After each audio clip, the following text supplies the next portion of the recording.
مسلمین مظلوم غوطه شرقی که زیر بمبارانها و موشک بارانهای شدید قرار دارند برایشون دعای خیر بشه. خدا نکنه که انسان درندگی پیدا بکنه. و امروز انسانهای توی دنیا هستند که درنده ها را هم شرمنده کردن. هیچ درنده چنان غلطی هم نکرده که اینقدر انسانها را بکشه و جوی خون سرازیر باشه. و بسیاری از این کشورها مانند امریکا و روسیه و خود این حکومت‌های محلی متاسفانه در کشتن انسان‌های بیگناه اصلا دریغ نمی کنند. این حکومت‌هایی که در آنجا این بلوا هست و مشکلات هست و بالاخره شهر غوطه از یکی از این شهرها است که جوی خون جاریه و چقدر انسانها، زن و بچه و پیرمرد و کهنسال و پیرزن قتل عام می شوند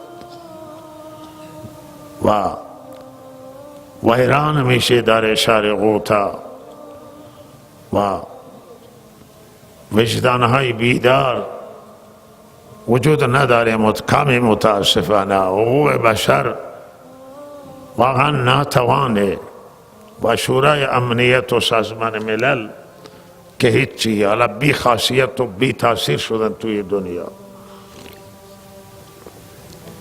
و هیچ کسی دلشون به مظلومان نمی‌سوزه.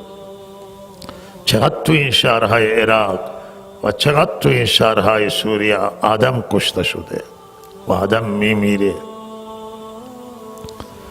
و هیچ کسی نیامده که مشکلات اینا را حل بکنه و در این اختلافات مردم را کنار هم قرار بده.